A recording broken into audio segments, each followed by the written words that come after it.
Hello everyone.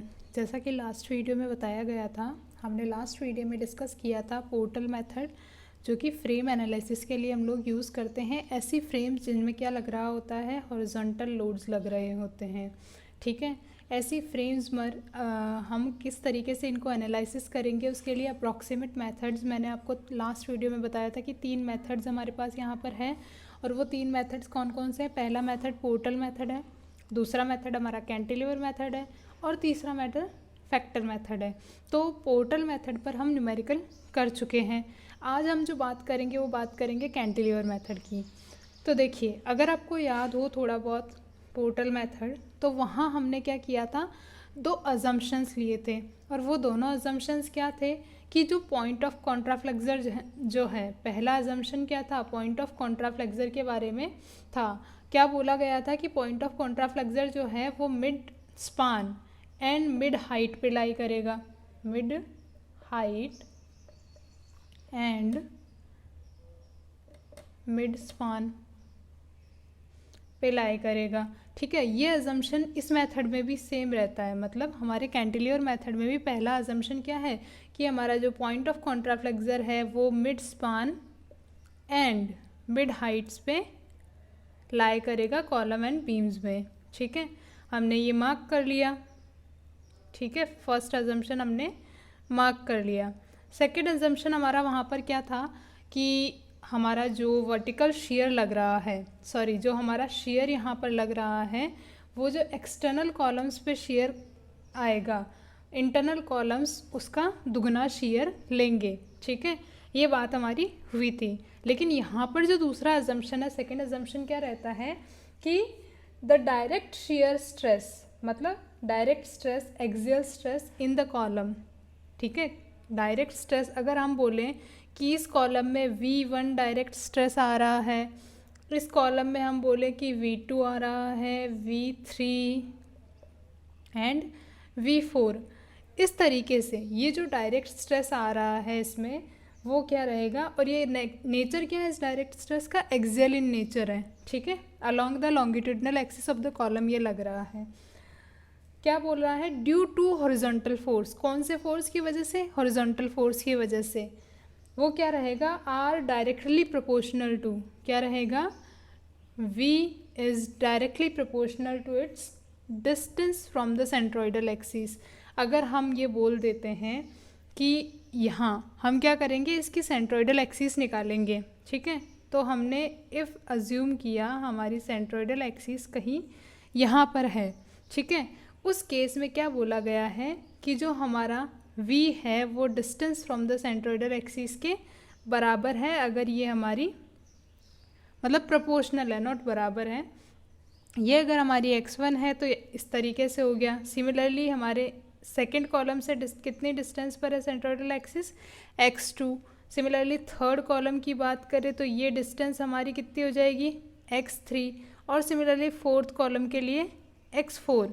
तो अगर हम इसे इन द सिंप्लीफाइड फॉर्म लिखें, ठीक है, क्योंकि सबके लिए डिस्टेंस के डायरेक्टली प्रोपोर्शनल आ रहा है, तो हम कुछ इस तरीके से इसे लिख सकते हैं। अगर कॉलम का एरिया, फर्स्ट कॉलम का एरिया कुछ A1 है, तो डायरेक्ट स्ट्रेस कितना हो जाएगा, V/A, force upon area.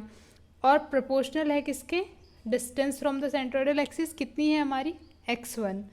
Similarly हम दूसरे कॉलम के लिए क्या लिख सकते हैं, V2 divided by A2, area of the second column divided by x2, distance from the centroidal axis, equals to third column में कितना स्ट्रेस है, V3 divided by area of third column and किसके प्रोपोर्शनल है, distance from the centroidal axis के proportional है। Similarly हम लिख सकते हैं V4 divided bye A4 divided by x4। ठीक है, अगर हमें बोल दिया जाए कि क्या है, कॉलम का सभी का एरिया बराबर है, मतलब A1 equals to A2 equals to A3 equals to A4, तो हमारी जो ये इक्वेशन है इसे हम क्या लिख सकते हैं, V1 upon x1 equals to V2 upon x2 equals to V3 upon x3 equals to V4 upon x4। Hope so आपको यहाँ तक समझ में आया होगा। ये तो हो गई अजम्पशंस की बात। अब क्वेश्चंस किस तरीके से आपसे पूछा जाएगा, इसमें किस तरीके से क्वेश्चन आपको दिया हुआ होगा, किस तरीके से आप उसे सॉल्व करेंगे, कौन कौन से स्टेप्स आपको फॉलो करने रहेंगे। ठीक है, ये समझने के लिए हम लोग क्या करते हैं, एक क्वेश्चन पिक करते हैं और उस पूरे क्वेश्चन को हम सॉल्व करेंगे, तो आपको पूरा ये मेथड क्लियर हो जाएगा। ठीक है, देखिए आपको ये क्वेश्चन दिया गया है और इसमें कहा गया है कि इस फ्रेम को आपको एनालाइज करना है यूजिंग कैंटिलीवर मेथड। यहाँ पर आपको एक जो चीज़ दी गई है, आपको बोला गया है कि all columns, assume all column have same area. ठीक है, यहाँ पर क्या बोल दिया गया है, सारे कॉलम्स का जो एरिया है वो सेम है। क्या मतलब है इस बात का, वो अभी आपको समझ में आ जाएगा। ठीक है, तो सबसे पहला स्टेप जो हमें यहाँ पर कैरी आउट करना है, वो हमें क्या करना है कि हमें लोकेशन पता करनी है। किसकी? लोकेशन ऑफ सेंट्रोइडल एक्सिस, मतलब हमें एक्स बार फाइंड आउट करना है यहाँ पर सबसे पहले। तो देखिए एक्स बार का फॉर्मूला हम इंजीनियरिंग मैकेनिक्स से पढ़ते हुए आ रहे हैं। ठीक है, अगर हम बोल देते हैं कि हमारा एक्स बार क्या होगा, देखिए area 1 multiplied by distance of the centroidal axis from first column plus area of the second column multiplied by distance of the centroidal axis from second column plus area third into distance of the centroidal axis from the third column plus area 4, area of the fourth column, ठीक है, multiplied by distance of the fourth column from the centroidal axis divided by total area। ठीक है, अगर हम बोल देते हैं कि हमारी सेंट्रोइडल एक्सिस हम अज्यूम कर रहे हैं, इन द फर्स्ट केस हम अज्यूम कर रहे हैं कुछ इस तरीके से कि हमारी सेंट्रोइडल एक्सिस अगर यहाँ पर है। ठीक है, ये अगर हमने लोकेशन ऑफ सेंट्रोइडल एक्सिस हम सबसे पहले निकाल रहे हैं, ये हमने बोल दिया कि ये किसी एक्स बार डिस्टेंस पर है। ठीक है, तो देखिए एक्स बार डिस्टेंस कुछ भी हो सकती है, वो हमें फाइंड आउट करना है। तो हम सबसे पहले बात करते हैं अगर फर्स्ट कॉलम की, हमने एरिया सबका क्या मान लिया, ए मान लिया, क्योंकि हमें सबका एरिया सेम दिया हुआ है, ए मान लिया। ठीक है, फर्स्ट कॉलम से 0। ठीक है, अगर हम यहाँ मान रहे हैं डिस्टेंस यहाँ से, उस केस में हम बात कर रहे हैं, फिर मतलब हमारी जो एक्स बार है वो किस पॉइंट ऑफ रेफरेंस से है, हमें रेफरेंस तो लेना ही पड़ेगा। तो ए ई आई हमने रेफरेंस लिया है, तो फर्स्ट कॉलम की रेफरेंस से डिस्टेंस कितनी है 0 प्लस फिर हम बात करते हैं बी एफ जे, इसका भी एरिया कितना है ए मल्टीप्लाइड बाय डिस्टेंस कितनी है, देखिए दोनों के बीच में 7 मीटर, मतलब रेफरेंस पॉइंट से 7 मीटर की डिस्टेंस पर है। फिर थर्ड कॉलम का एरिया भी ए रहेगा, लेकिन डिस्टेंस कितनी हो गई, देखिए 7 प्लस 3.5 मतलब 10.5। ठीक है, फिर सिमिलरली हम फोर्थ कॉलम के लिए अगर लिखते हैं तो फोर्थ कॉलम का एरिया भी सेम रहेगा ए मल्टीप्लाइड बाय डिस्टेंस कितनी हो गई, देखिए 5 ये 7 ये 3.5 ये, हमारी जो टोटल डिस्टेंस हो जाएगी वो हो जाएगी 15.5। ठीक है, ये तो हमारा हो गया न्यूमरेटर। अब डिनोमिनेटर की बात करें तो सारे एरियाज इक्वल है, मतलब कितना हो जाएगा ए प्लस ए प्लस ए प्लस ए 4 टाइम्स, मतलब 4 कॉलम है हमारे पास। आप जब इसको सॉल्व करते हैं तो आपको एक्स बार की वैल्यू जो मिल जाती है वो मिल जाती है 8.25 मीटर। ठीक है, ये हमें एक्स बार मिल गया, मतलब यहाँ कहीं लाई कर रहा है, हमारा अजम्पशन सही निकला। ठीक है, अब हम क्या करेंगे, हम x1 बार निकालेंगे, मतलब हमारे फर्स्ट कॉलम की x बार से डिस्टेंस कितनी है, क्योंकि हमें अल्टीमेटली क्या करना है, प्रोपोर्शनलिटी शो करनी है ना, सेकेंड अजम्पशन हमारा। ठीक है, तो x1 बार कितना हो जाएगा हमारा, यहाँ से सेंट्रोइडल एक्सिस की, फर्स्ट कॉलम से सेंट्रोइडल एक्सिस की डिस्टेंस वो हो जाएगा x बार के बराबर, और वो कितना है हमारा 8.25 मीटर। ठीक है, अब हम बात करते हैं दूसरे वाले की, मतलब सेकंड कॉलम की डिस्टेंस की। ठीक है, तो ये हमारा x किसके बराबर हो गया, x1 बार के बराबर हो गया। अब सेकंड कॉलम से अगर हम डिस्टेंस देखिए तो ये कुछ हमारी ये डिस्टेंस रहती है x2 बार, मतलब सेकंड कॉलम से हमारी सेंट्रोइडल एक्सिस की डिस्टेंस कितनी है। उसके लिए हम क्या करें, अगर x बार में से हम क्या कर दें, माइनस कर दें 7 को, तो हमें क्या मिल जाएगी, हमारी x2 बार मिल जाएगी। और वो कितनी होगी, 8.25 माइनस 7, तो वो हमें मिल जाएगी 1.25 मीटर।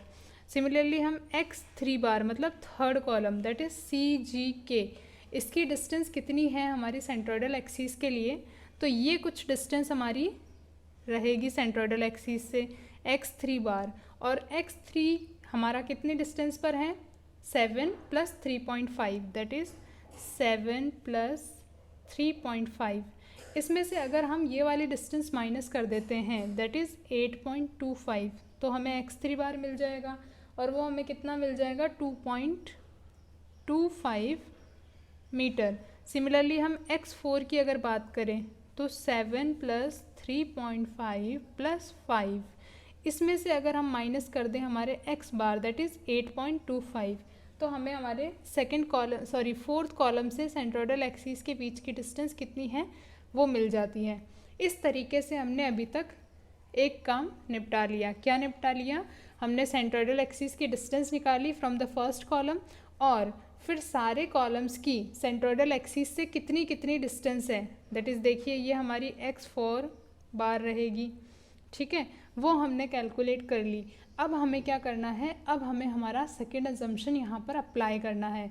सेकेंड अजम्पशन क्या कहता है कि अगर, देखिए कैसे, इस तरीके से मैं डायग्राम को थोड़ा सा रिफाइन कर देती हूँ। देखिए मैंने फर्स्ट स्टोरी का फ्री बॉडी डायग्राम यहाँ पर रिप्रेजेंट किया है। मैंने अगर कहा कि E और I यहाँ पर हमारा नीचे था, EI कॉलम में अगर हमारा शेयर V1 है, और axial force, not share, axial force अगर हमारा V1 है, EFJ कॉलम में अगर V2 है, G एंड K कॉलम में अगर हमारा V3 है, H एंड L कॉलम में अगर V4 है, तो अगर हम इसको बोल देते हैं V1 के इक्वल है, तो देखिए हमारा सेकेंड अजम्पशन क्या था, V1 divided by area is proportional to distance from the centroidal axis that is x1 bar. x1 bar कितना हो जाएगा हमारा, ये वाली डिस्टेंस, ठीक है, equals to V2 that is axial force in the second column divided by area. क्योंकि हमें स्ट्रेस की फॉर्म में अजम्पशन दिया हुआ था, तो हमें स्ट्रेस लेना है, इसलिए हम डिवाइड बाय एरिया कर रहे हैं, ठीक है। अब इसकी डिस्टेंस कितनी है, देखिए x2 बार सेकेंड कॉलम की फ्रॉम द सेंट्रोइडल एक्सिस कितनी डिस्टेंस है, x2 bar equals to V3 divided by area divided by, इसकी डिस्टेंस देखिए कितनी है, x3 bar divided by x3 bar equals to V4 that is और fourth column divided by area, this is stress, and divided by distance from the centroidal axis that is x4 bar, that is x4 bar. तो इस तरीके से हमने यहाँ से निकाल लिया। अब क्योंकि देखिए एरिया सब में सेम है, तो हम इसको सिंप्लीफाइड फॉर्म में क्या लिख सकते हैं, V1 अपॉन, और V1 को हमने अज्यूम किया है अगर V के इक्वल है, तो V डिवाइडेड बाय x1 कितना है हमारा 8.25 metre equals to V2 divided by x2 कितना है हमारा, देखिए 1.25 इक्वल्स टू V3 कितना है डिवाइडेड बाय इसकी डिस्टेंस कितनी है 2.25 metre equals to V4 divided by 7.25 metre.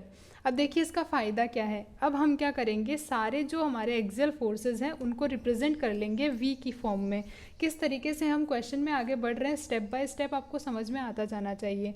अब हम क्या करेंगे, देखिए सारे जो हमारे V2 है, V3 है, V4 है, उनको हम रिप्रेजेंट कर लेते हैं V की फॉर्म में, ठीक है। फिर हम क्या करेंगे, मोमेंट लेंगे, मोमेंट लेकर हम क्वेश्चन को सॉल्व करेंगे, तो वहाँ से हमें V की वैल्यू मिल जाती है, ठीक है। देखिए किस तरीके से V2 को हम क्या लिख सकते हैं, V2 equals to 1.25 divided by, just cross multiplication कर रहे हैं हम लोग, टाइम्स V1 और V, ठीक है। क्या किया हमने, देखिए इसको हम हम क्रॉस मल्टीप्लिकेशन इस तरीके से कर रहे हैं। एक बार हमने ये दोनों पेयर कंसीडर किए, फिर हम ये और ये पेयर कंसीडर करेंगे, फिर हम ये और ये पेयर कंसीडर करेंगे, ठीक है। तो इस तरीके से यहाँ से हमें मिल जाता है V2 is equals to 0.1515 times of v। Similarly अगर हम v3 की बात करें तो हमें कितना मिल जाएगा, देखिए v3 हमारा कितना आ जाएगा 2.25 upon 8.25 times of v equals to, हमने ये और ये पेयर कंसिडर किया है, ठीक है। तो हमें मिल जाता है यहाँ से v3 इक्वल्स टू 0.2727 v, और सिमिलरली v4 की वैल्यू हमें मिल जाती है 7.25 divided by 8.25 times v, that is equals to 0.8788 v।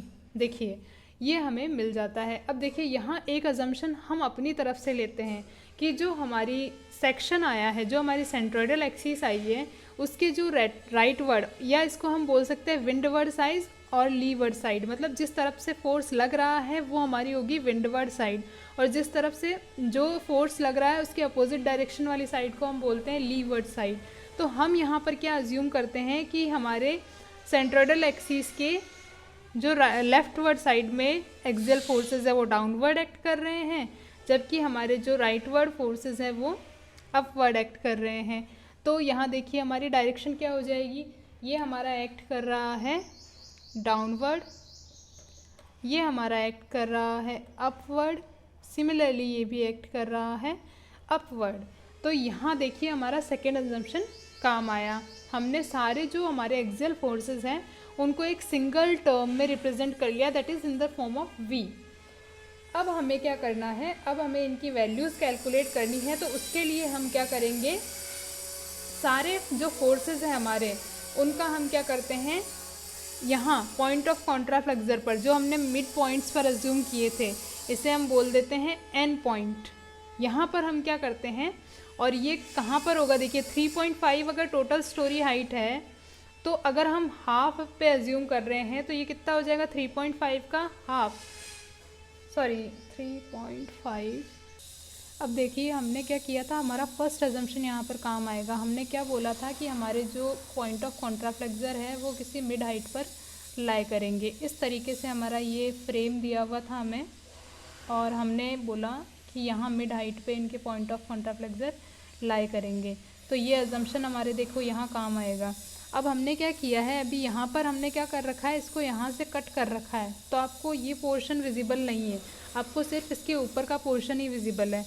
अब मैंने क्या बोला कि क्योंकि पॉइंट ऑफ कॉन्ट्राफ्लेक्सर है यहाँ पर, पॉइंट ऑफ कॉन्ट्राफ्लेक्सर पे क्या होता है, बेंडिंग मोमेंट अपना साइन चेंज करता है, दैट इज़ पॉजिटिव से नेगेटिव, नेगेटिव से पॉजिटिव। तो हम क्या करते हैं, हम इसे बोलते हैं, इस तरीके से हमने यहाँ से कट कर रखा है, और मिड हाइट पर क्योंकि ये लाई कर रहा है, क्योंकि ये टोटल 3.5 है, ठीक है।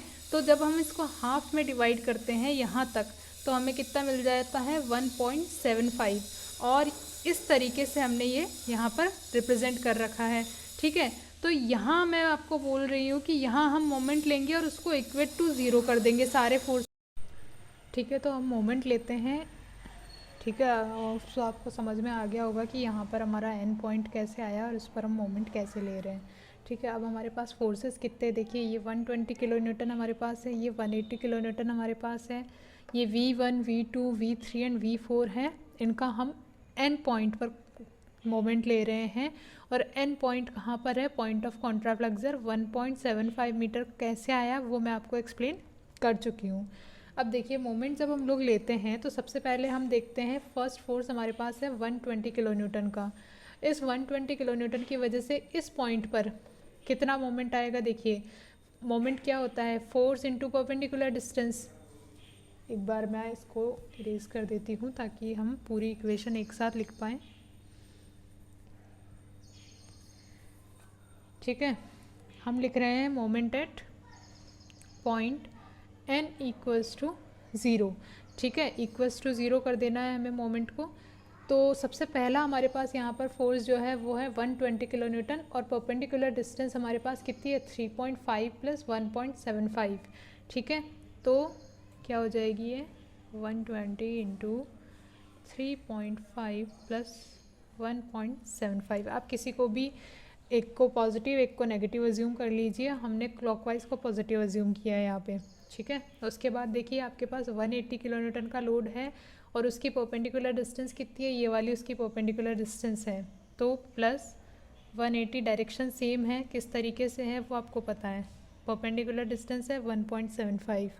फिर हम बात करते हैं V, that is V1 V2 V3 V4 की वजह से। तो V1 की वजह से कितना है, देखिए ये हमारा था कितना 7, ये हमारा था 3.5 एंड ये हमारा था 5। तो V force downward, that is ये किस तरीके से रोटेट कर रहा है इसको, एंटी क्लॉकवाइज डायरेक्शन में, नेगेटिव लिख लिया हमने। इनटू डिस्टेंस कितनी है 7 + 3 3.5 + 5, ये हमारी परपेंडिकुलर डिस्टेंस हो गई। उसके बाद देखिए V2, ठीक है, तो ये भी एंटी क्लॉकवाइज डायरेक्शन में रोटेट कर रहा है। V2 इंटू कितनी डिस्टेंस है 3.5 + 5, ठीक है। देन V3 की अगर बात करें तो ये opposite, that is clockwise direction में रोटेट कर रहा है एंड परपेंडिकुलर डिस्टेंस इज 5, ठीक है। और V4 क्योंकि इसकी परपेंडिकुलर डिस्टेंस कितनी है 0 और इक्वल टू 0। अब हम क्या करेंगे, हमारे पास यहाँ V1 है, V1 को हमने V एज्यूम किया था, है ना। V2 की वैल्यू कितनी है V की फॉर्म में 0.155, ठीक है। आप इसको यहाँ सब्सटीट्यूट करेंगे कितनी 0.1515 V। सिमिलरली V3 की वैल्यू आप सब्सटीट्यूट करेंगे यहाँ पर, कितनी है V3 की वैल्यू 0.2727 V, ठीक है। एंड V4 की आपको सब्सटीट्यूट करने की ज़रूरत है नहीं क्योंकि वो ऑलरेडी 0 हो जाएगा। आप जब इसे सॉल्व करेंगे तो आपको V की वैल्यू जो है यहाँ पर वो मिल जाएगी कितनी, V = V1 = 61.267 किलो न्यूटन। आप पूरा इसको सॉल्व करेंगे सब्सटीट्यूट करके, तब आपको ये वैल्यू मिलेगी, ठीक है। तो हमारा फर्स्ट स्टेप कंप्लीट हो चुका है, actually second step. First step ने हमने जो है सेंट्रोइडल एक्सिस फाइंड आउट करी थी, ठीक है, स्टेप 1 में। स्टेप सेकंड ने हमने एक्सियल फोर्सेस निकाले हैं, axial force in columns of first story, मतलब हमारी जो नीचे वाली स्टोरी थी उसमें हमने एक्सियल फोर्स निकाल लिया। अब क्योंकि हमें V मिल चुका है तो V की वैल्यू सब्सटीट्यूट करके हमें V2 V3 और V4 की वैल्यूज़ मिल जाएंगी। देखिए किस तरीके से हम सब्सटीट्यूट करके V1 V2 V3 की वैल्यूज़ कितनी आती है वो निकालते हैं। तो देखिए आपका V2 क्या है, V2 = 0.1515 और V कितना आया है हमारे पास 61.267। इसको आप सॉल्व करेंगे तो आपको V2 की वैल्यू मिल जाएगी 9.282 and downward direction will remain downward. V3 की वैल्यू आपको मिल जाएगी, V3 की वैल्यू कितनी है 0.2727 इंटू 6.267, तो यहाँ से आपको V3 की वैल्यू मिल जाती है 16.707 and this will act in upward direction. And then V4 which is equal to 0.8788 times of V, that is 60.267 equals to हमें ये वैल्यू मिल जाती है 53.842, that will in upward direction। तो अब हमें V1 V2 V3 and V4 की values मिल चुकी है जो कि क्या है axial forces in the columns of the first story. अब हम बात करेंगे axial force in the columns of second story, that is हमारा AE जो कॉलम है BF CG एंड DH के बारे में। तो हम क्या करेंगे, फ्री बॉडी डायग्राम बनाएंगे इसके लिए भी। यहाँ से हम क्या करेंगे, इसको कट कर देंगे और उसे हम बोलेंगे MM सेक्शन। देखिए किस तरीके से हम इसको कट करते हैं, आप जब देखते जाइए। यहाँ हम फोर्सेस को क्या अज्यूम करेंगे, सिमिलरली जैसे हमने यहाँ V1 V2 V3 V4 assume किया है, वैसे ही हमें यहाँ पर क्या करना है, V1 dash V2 dash V3 dash V4 dash assume करना है। फिर हम क्या करेंगे, उसका इस पॉइंट ऑफ कॉन्ट्राफ्लेक्सर, दैट इज़ हमने इसको M बोला है, तो इस पॉइंट पर हम क्या कर लेंगे, मोमेंट ले लेंगे। अब डिफरेंस क्या आएगा, देखिए इस फोर्स की वजह से यहाँ पर कोई मोमेंट नहीं आएगा क्योंकि हमने केवल ऊपर का पार्ट कंसीडर किया है, ठीक है, केवल ऊपर का पार्ट कंसीडर कर रहे हैं। तो हम क्या करेंगे, इसको यहाँ से देखिए इस तरीके से, ये हमारा रिजल्टेंट रहेगा। जो डायग्राम हमारे पास बचेगा वो इस तरह से रहेगा। अब ये हमारे पास क्या रहा, 1.75 मीटर, 3.5 था ना, हाफ कितना होगा 1.75। ये पॉइंट M है हमारा। यहाँ हमने क्या बोला है, इसको हमने बोला है V1 डैश, इसको हमने बोला है V2 डैश। सिमिलरली हमने सेंट्रोइडल एक्सिस के इस तरफ हमने डाउनवर्ड अज्यूम किया है और इस तरफ हम अपवर्ड अज्यूम करेंगे V3 डैश, और इस तरफ है V4 डैश। अब यहाँ पर आप क्या करेंगे, इनको सिमिलरली जब आप डिस्टेंस के रिस्पेक्ट में डायरेक्टली प्रोपोर्शनल टू डिस्टेंस जब आपको रिप्रेजेंट करेंगे इसको, तो इस तरह से आप इसको लिख पाएंगे। अब हम डायरेक्ट लिख लेंगे क्योंकि हमें पता है कि कॉलम का एरिया सेम है, तो पूरा हमें फोर्स डिवाइडेड बाय एरिया करके स्ट्रेस लिखने की ज़रूरत नहीं है। हम क्या करेंगे, V1 dash divided by x1 bar equals to V2 dash divided by x2 bar equals to V3 dash divided by x3 bar equals to V4 dash divided by x4 bar. ठीक है, अब यहाँ आप x1, x2, x3, x4 की value substitute करके जब solve करेंगे तो हम V1 को क्या मान लेते हैं, V डैश मान लेते हैं। तो यहाँ हमने क्या कर दिया, V1 की जगह V डैश कर दिया। बाकी डिस्टेंसेस तो सेम रहेगी, हमने सिर्फ क्या कर दिया यहाँ पर डैश कर दिया। अब हमें क्या करना है, अब हमें पॉइंट M के अबाउट मोमेंट लेना है, क्योंकि हमें क्या V डैश की वैल्यू फाइंड आउट करनी है। वही सेम प्रोसीजर फॉलो होगा। ठीक है, कैसे करेंगे इसको देखिए।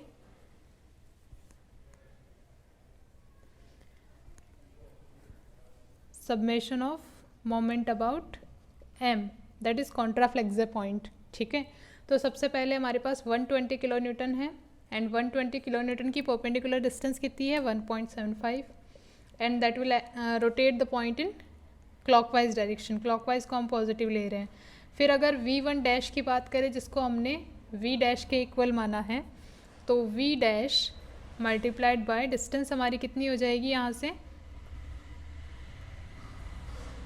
M पॉइंट से डिस्टेंस कितनी हो जाएगी 7 + 3.5 + 5। फिर हम बात करते हैं V2, तो V2 हमारा कितना है, यहाँ से देखो हम डायरेक्ट वैल्यू रख देंगे इस बार, है ना, डायरेक्ट वैल्यू रख देंगे हम, ये सब डैश है। V2 की वैल्यू कितनी है हमारी 0.1515 V डैश, और डिस्टेंस कितनी है 7 + 3.5। ठीक है, सॉरी 5 + 3.5, ये 5 ये 3.5। ठीक है, फिर V3 की बात करते हैं, V3 डैश, V3 डैश कितना है हमारा, देखिए यहाँ से 0.2727 V डैश इंटू डिस्टेंस कितनी है देखिए V3 की 5। ठीक है, और V4 को हम लिखे ना लिखे बात बराबर ही है, ये पॉजिटिव आएगा। पॉजिटिव क्यों आएगा, क्योंकि ये क्लॉकवाइज डायरेक्शन में रोटेशन दे रहा है और हमने क्लॉकवाइज को पॉजिटिव अज्यूम किया, +0 = 0। इसको जब आप सॉल्व करते हैं तो आपको V डैश की वैल्यू जो मिल जाती है वो मिल जाती है कुछ 13.615, that will in the direction downward. आप V डैश की वैल्यूज़ यहाँ सब्स्टिट्यूट करेंगे तो आपको V2 डैश की वैल्यू जो है वो मिल जाती है 2.063 acting in downward direction. V3 dash equals to, आपको कुछ नहीं करना है, 0.2727 से मल्टीप्लाई करना है V डैश की जो हमें वैल्यू मिली है उसको 3.713। हम लास्ट कर चुके हैं ये स्टेप, तो बार बार सेम स्टेप को रिपीट नहीं करेंगे। ठीक है, आपको समझ में आ चुका है अभी तक। V4 की वैल्यू हमें मिल जाएगी 11.965, that is in upward direction. तो अभी तक हमें एक्सियल फोर्सेस की वैल्यू मिल चुकी है। ठीक है, जो फर्स्ट स्टोरी है उसमें एक्सियल फोर्सेस की वैल्यू कितनी आई है वो भी हम निकाल चुके हैं, और जो सेकेंड स्टोरी है उसमें कॉलम्स में एक्सियल फोर्सेस की वैल्यू कितनी आ रही है वो भी हम अभी तक निकाल चुके हैं। अब हम क्या करेंगे, जो हमारा नेक्स्ट स्टेप रहेगा उसमें हम निकालेंगे share at the end of beam, मतलब हमारी जो ए बी बीम है उसके ए एंड पे कितना शेयर है, बी एंड पे कितना शेयर है, बी सी बीम के बी एंड पे कितना शेयर है, सी एंड पे कितना शेयर है, सिमिलरली सी डी। और वैसे ही हम बॉटम स्टोरी के लिए भी कैलकुलेशन करेंगे। तो सबसे पहले हम बॉटम स्टोरी के लिए करेंगे, उसके बाद हम अब टॉप स्टोरी पे मूव करेंगे। तो हम एक बार डायग्राम पूरा वापस बना लेते हैं। तो देखिए हमारा फोर्थ स्टेप क्या है, हमारा यहाँ पर share eight the ends of the beam हम निकाल रहे हैं। इसके लिए हमने ये डायग्राम बना लिया है फिर से। अब देखिए हम सबसे पहले बॉटम स्टोरी की बात कर रहे हैं, मतलब EF, FG और GH बीम में कितना शेयर आ रहा है। उसके लिए हमने क्या किया है, हमने फ्री बॉडी डायग्राम बनाया है, ठीक है। अब क्या करते हैं हम ऊपर भी, जैसे यहाँ पर भी आपके V' लग रहा था, V2' लग रहा था, V3' लग रहा था और V4' लग रहा था। अगर यहाँ से हम इसको फ्री कर देते हैं तो इक्वल फोर्सेस यहाँ पर भी लग रहे होंगे, फ्री बॉडी डायग्राम अगर आपको बनाना आता है तो, ठीक है। ये हमारा कितना है V', ये V2', V3, सॉरी ये डाउनवर्ड लगेगा क्योंकि ये हमारा डायरेक्शन क्या थी, यहाँ अपवर्ड थी, यहाँ अपवर्ड थी, तो यहाँ क्या लगेगी डाउनवर्ड डायरेक्शन में, और यहाँ भी डाउनवर्ड डायरेक्शन में। ये V3' था और ये V4' था, ठीक है। अब हम बात कर रहे हैं EF बीम की। तो सबसे पहले तो हम क्या अज्यूम कर लेते हैं, डाउनवर्ड फोर्स को हम क्या बोल देते हैं, नेगेटिव, ठीक है। ये हमने अज्यूम कर लिया यहाँ पर। अब हम सॉल्व करना स्टार्ट करते हैं। अगर ई जॉइंट की बात करें हम, ठीक है, तो force in EF, shear force क्या होता है, शेयर फोर्स क्या होता है, sum of vertical forces either to the left और to the right of the section. तो अब देखिए यहाँ पर वर्टिकल फोर्सेस कौन कौन से हैं, V1 और sorry V and V'। E point की अगर बात करें तो हमें क्या मिल जाता है यहाँ से V1' माइनस V1, क्योंकि हमने डाउनवर्ड फोर्स को क्या लिया है, नेगेटिव लिया है, ठीक है। और हमारे पास डाउनवर्ड फोर्स यहाँ पर क्या है, V1 है। तो यहाँ से हमें क्या मिल जाता है, देखिए हम V1' और V1 दोनों की वैल्यूज़ पहले कैलकुलेट कर चुके हैं। तो V1' हमें मिला था 13.615 माइनस 61.267, तो यहाँ से हमें इसकी वैल्यू मिल जाती है माइनस 47.652, ठीक है। इसका मतलब क्या है कि हमारा जो फोर्स इन EF जो लग रहा है शेयर फोर्स, वो नेगेटिव लग रहा है 662। अब हम बात करते, देखिए अब इसको फ्री कर देते हैं।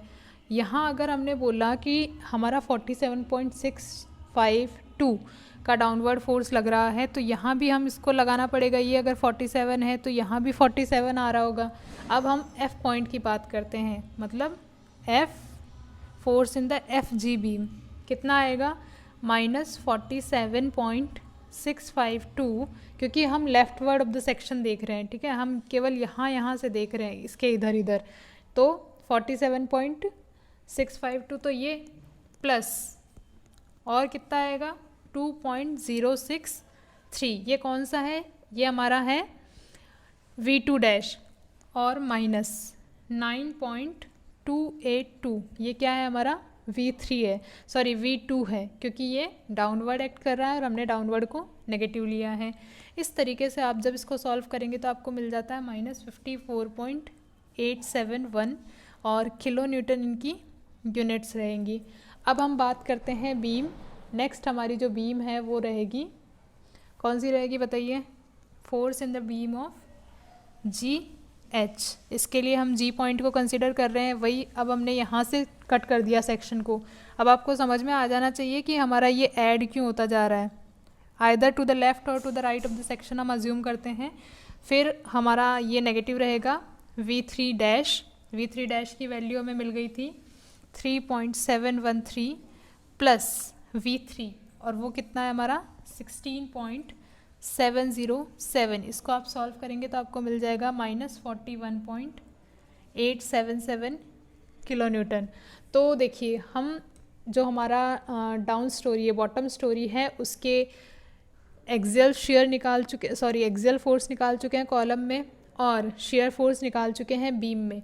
अब हमें टॉप स्टोरी की बात करनी है। टॉप स्टोरी की अगर बात करें तो ये देखिए यहाँ V1' लग रहा है, यहाँ V2' लग रहा है, यहाँ V3' लग रहा है और यहाँ V4' लग रहा है।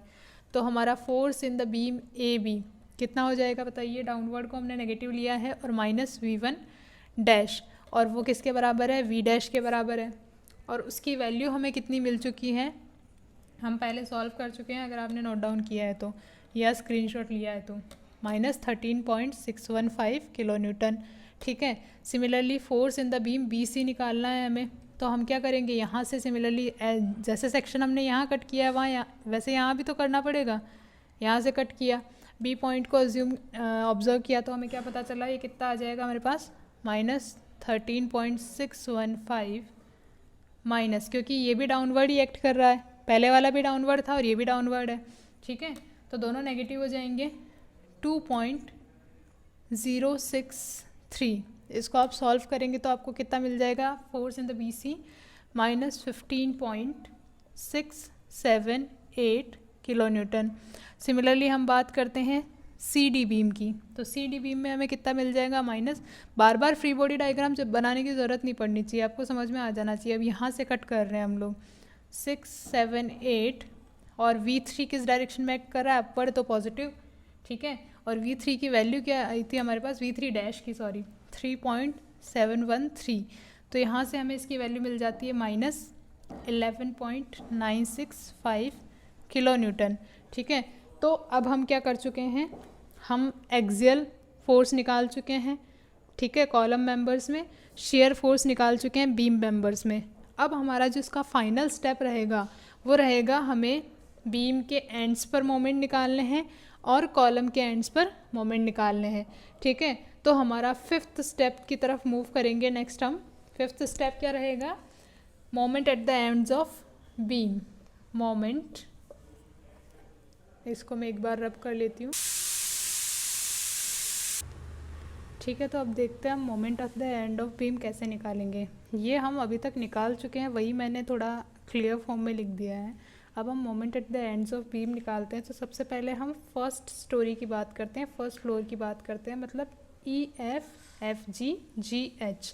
अब क्योंकि हमें पता है कि पॉइंट ऑफ कॉन्ट्राफ्लेक्सर मिड स्पान पे लाई करता है, तो अगर हम जो एंड फोर्स आ रहा है, जो हमारे पास शेयर आ रहा है, उसको हाफ ऑफ द स्पान से मल्टीप्लाई कर दे तो हमें मोमेंट मिल जाएगा, ठीक है। तो जब हम मोमेंट इन EF की बात करते हैं वो इक्वल टू रहेगा किसके, मोमेंट इन FE, क्योंकि हमें बैलेंस करना है, ठीक है। और हमने क्या कहा कि हमें शेयर को मल्टीप्लाई कर देना है हाफ ऑफ द डिस्टेंस से, हाफ ऑफ द स्पान से, तो हम इसको मल्टीप्लाई करके, हमारा ये तो हो गया शेयर, डिस्टेंस कितनी है, इन दोनों के बीच की डिस्टेंस हमारे पास 7 थी, तो वो कितनी हो जाएगी 3.5 हाफ, ठीक है। तो ये हमें मोमेंट मिल जाता है यहाँ पर 166.8 किलो न्यूटन मीटर। यूनिट बहुत ज़्यादा इंपॉर्टेंट रहती है, आपको हर जगह यूनिट लगानी है। उसके बाद हम देखते हैं moment in the beam FG, और क्योंकि बैलेंस रहेगा तो GF के बराबर होगा। अब FG में देखिए कितना हमारे पास फोर्स आ रहा था, 54.871, और दोनों कॉलम्स के बीच की डिस्टेंस हमारे पास कितनी थी 3.5, तो 3.5 डिवाइडेड बाय 2, ठीक है। तो आपको ये मिल जाता है 96.0 किलो न्यूटन मीटर। सिमिलरली हम बात करते हैं F beam in the GH की बीम की बात करते हैं, तो MHG, यहाँ पर फोर्स हमें मिला था 41.877, और डिस्टेंस क्योंकि दोनों कॉलम के बीच की 5 है डिवाइडेड बाय 2, तो हमें यहाँ से मिल जाता है 104.7 किलो न्यूटन मीटर। सिमिलरली हम जब सेकंड स्टोरी की बात करते हैं, मतलब टॉप स्टोरी जो है, वहाँ पर हमें मोमेंट मिल जाता है AB बीम के लिए, जो कि BA के बराबर रहेगा। वही आपको क्या करना है, आपको यहाँ से मल्टीप्लाई करना है, डिस्टेंसेस आपकी सेम रहेंगी, बस फोर्स की वैल्यू आपकी यहाँ से चेंज हो जाएगी। तो आपको मैं यहाँ पर डायरेक्ट वैल्यूज़ यहाँ पे लिख दे रही हूँ, 47.6 किलो न्यूटन यहाँ मिल जाता है। और अगर हम बात करें BC और CB की, तो वो हमें मिल जाता है, देखिए मोमेंट कितना आएगा 15.678 मल्टीप्लाइड बाय 3.5 डिवाइडेड बाय 2, तो वो आपको मिल जाएगा 27.4 किलो न्यूटन मीटर। और अगर हम लास्ट बीम की बात करें, कौन सी हमारे पास CD, जो कि DC के बराबर रहेगा, और वो कितना है 11.965। इसको आप मल्टीप्लाई करेंगे अगर 5/2 से, तो आपको कितना मिल जाएगा 29.9 किलो न्यूटन मीटर। नाउ इसका आप स्क्रीनशॉट ले लीजिए। उसके बाद नेक्स्ट स्टेप, लास्ट स्टेप पे मूव करते हैं। वो हमें क्या करना है, हम बीम के एंड पे मोमेंट निकाल चुके हैं, अब हमें क्या करना है, कॉलम के एंड्स पे कितना मोमेंट आ रहा है वो निकालना है, और वो हमारा लास्ट स्टेप रहेगा। ठीक है। तो वो तब निकाल पाएंगे जब आपको ये वैल्यूज़ पता होंगी। तो आप इसको या तो नोट डाउन कर लीजिए या फिर इसका स्क्रीनशॉट ले लीजिए। आगे मूव करते हैं फिर। अब देखिए यहाँ हम कैसे प्रोसीड करते हैं। तो यहाँ सबसे पहले हम moment at the ends of column हमें निकालना है। हम बीम के एंड पे मोमेंट निकाल चुके हैं। तो यहाँ आपको फ्री बॉडी डायग्राम का क्लियर होना बहुत ज़्यादा इंपॉर्टेंट है। अगर आपको फ्री बॉडी डायग्राम बनाना नहीं आता है, कैसे आप फोर्सेस को फ्रीली रिप्रेजेंट कर रहे हो किसी एक पार्ट पे, तो आप ये नहीं कर पाओगे, ठीक है। तो हम क्योंकि ए बी पे निकाल चुके हैं, अगर हम इसको ऐसे सेपरेट आउट कर देते हैं ए पॉइंट को, ठीक है, और हम यहाँ मोमेंट निकाल चुके हैं, और वो हमने कहाँ निकाला, ये देखिए M A B M B A पे, ठीक है।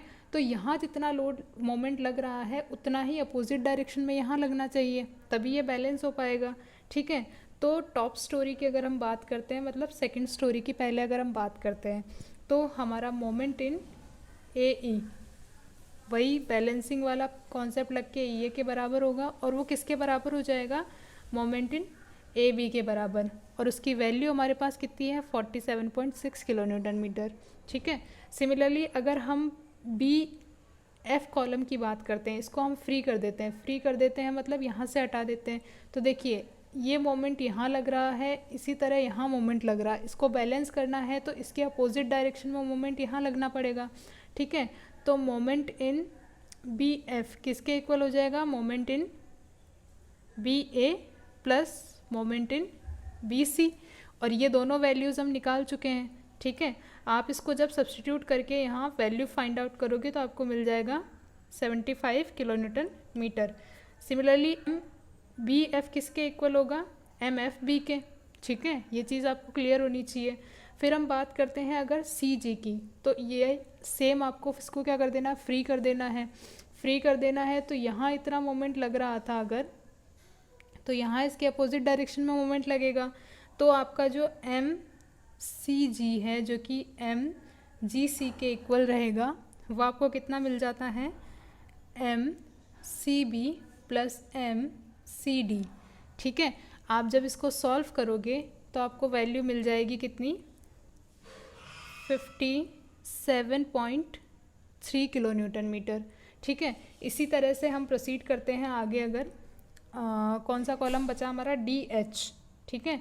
तो moment in column D H equals to, कैसे निकालेंगे आप, आपको इसको फ्री कर देना है। डी एच में मोमेंट कितना आएगा, जैसे इधर इतना आ रहा है तो उसको अपोज करने के लिए इधर कितना लगना पड़ेगा, यही आएगा, ठीक है। तो एम डी एच किसके बराबर हो जाएगा, एम डी सी के बराबर हो जाएगा, और उसकी वैल्यू कितनी है हमारे पास 29.9 किलो न्यूटन मीटर।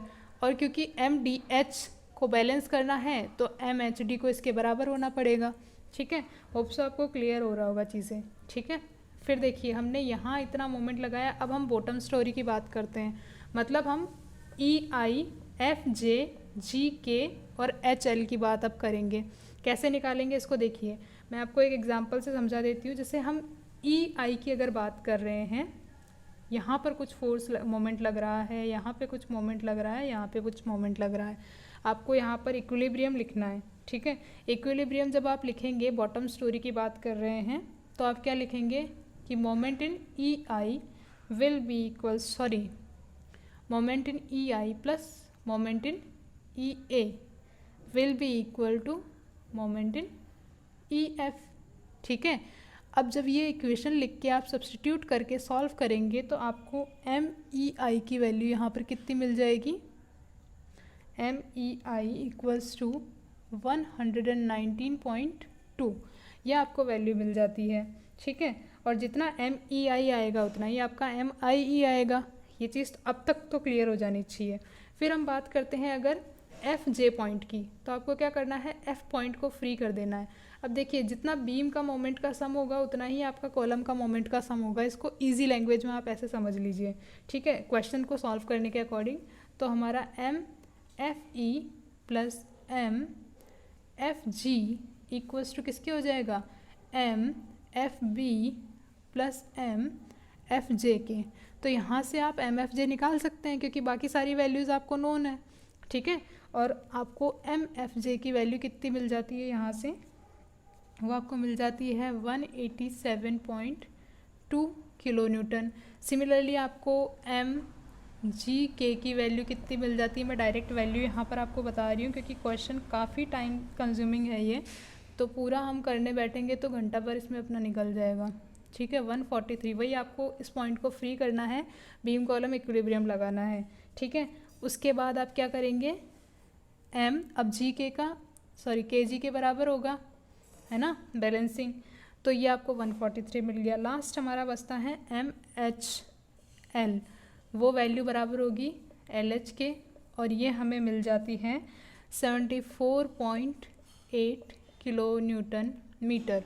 इस तरीके से हमारा जो ये पूरा प्रोसेस है यहाँ जाकर ख़त्म होता है। तो ये क्वेश्चन आपको लेंदी तो लग रहा है, लेकिन इसमें वही सेम स्टेप है। फर्स्ट स्टेप में आपको क्या करना है, यहाँ पर आपको सेंट्रोइडल एक्सिस निकालनी है। सेकंड स्टेप में आपको क्या करना है, सेकंड जो अजम्पशन है हमारा वो अप्लाई करना है। अजम्पशन क्या है कि हमारा जो एक्सियल स्ट्रेस है, ठीक है, डायरेक्ट स्ट्रेस या एक्सियल स्ट्रेस जो है वो directly proportional to distance from the centroidal axis है। मतलब यहाँ V1 is directly V1 by A, क्योंकि स्ट्रेस बोला गया है। ठीक है, V1 by A is directly proportional to x1 bar. Similarly V2 के लिए, V3 के लिए आपने यहाँ फिर आपने V1 को क्या अज्यूम किया, V अज्यूम किया, V2, V3, V4 को उसकी फॉर्म में रिप्रेजेंट किया।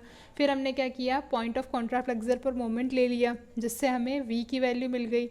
V की वैल्यू को हमने बाकी सब में सब्सटीट्यूट करा तो हमें V2, V3, V4 की वैल्यूज़ मिल गई। यहाँ पर इंपॉर्टेंट चीज़ क्या थी कि आप जो सेंट्रोइडल एक्सिस के विंडवर्ड साइड में है वो वाले को आपने डाउनवर्ड अज्यूम किया, जबकि जो लीवर्ड साइड में है उन एक्सियल फोर्सेस को आपने अपवर्ड अज्यूम किया। जैसे V3 और V4 को हमने अपवर्ड अज्यूम किया था। ठीक है, उसके बाद हम क्या करते हैं, हमें टॉप और बॉटम स्टोरी दोनों के लिए हमने सॉल्व कर लिया। उसके बाद हमें क्या करना है, उसके बाद हमें हमारे जो बीम है जैसे EF, FG, GH, AB, BC, CD, उनमें हमने नेक्स्ट स्टेप में शेयर फाइंड आउट किया कि कितना इनमें शेयर फोर्स आ रहा है। इस एक्सियल फोर्स की कॉलम में जो एक्सियल फोर्स है उसकी वजह से हमारे बीम में कितना शेयर फोर्स आ रहा है वो हमने कैलकुलेट कर लिया। वहाँ हमने अज्यूम किया था कि हम डाउनवर्ड शेयर को क्या मान रहे हैं, नेगेटिव मान रहे हैं, डाउनवर्ड फोर्स को हम नेगेटिव मान रहे हैं। ठीक है, फिर नेक्स्ट स्टेप पे मूव करते, दोनों स्टोरी के लिए सेम काम करना है हमें। ठीक है, EF, FG, GH के लिए निकाला, सिमिलरली AB, BC और CD के लिए निकाल लिया। ठीक है, फिर हम बात करते हैं कि हमें मोमेंट निकालना है। मोमेंट कहाँ निकालना है, eight the ends of the beam, मतलब EF, FG, GH, यहाँ मोमेंट हमने कैलकुलेट कर लिया इस तरीके से। क्या यहाँ पर हमने बोला कि पॉइंट ऑफ कॉन्ट्राफ्लेक्सर क्योंकि मिड पॉइंट पे लाई कर रहा है, तो अगर हम एंड पे जितना शेयर आ रहा है उसको हाफ ऑफ द स्पान से मल्टीप्लाई कर देते हैं तो हमें क्या मिल जाता है, moment at the ends of the beam मिल जाता है। इसी कॉन्सेप्ट से हमने ground story and second story दोनों के लिए मोमेंट निकाल लिया at the ends of the beam. ठीक है, उसके बाद हमें क्या करना है, हमारा जो लास्ट स्टेप है वो है हमारा कि हमें जो हमारी बीम है, कॉलम जो है, उनके एंड्स में कितना मोमेंट आ रहा है वो हमें निकालना है। ठीक है, वो निकालने के लिए हमने फ्री बॉडी डायग्राम्स बनाए हैं हर एक जॉइंट पर, और उसकी हेल्प से हमने यहाँ एंड्स ऑफ कॉलम में बेंडिंग मोमेंट कैलकुलेट कर लिया। तो कुल मिलाकर 7 से 8 स्टेप रहते हैं आपके, और रिपीटेड, मतलब बहुत ईजी है, बस आपको एक प्रोसीजर फॉलो करना है और कुछ भी नहीं करना है, आपका क्वेश्चन सॉल्व हो जाएगा। ठीक है, डेफिनेटली ये क्वेश्चन RTU में बार बार पूछा जाता है। होप सो आपको समझ में आ गया होगा। अगर आपको कोई भी कन्फ्यूज़न रहता है इस क्वेश्चन में तो नो डाउट आप कमेंट कर सकते हैं। ठीक है, और फिर भी आपको समझ में नहीं आता है तो मैं आपको फिर से एक्सप्लेन करने की कोशिश करूँगी। आप अपना कमेंट, अपना डाउट कमेंट सेक्शन में ज़रूर लिखें। देखने के लिए बहुत बहुत धन्यवाद। Thank you.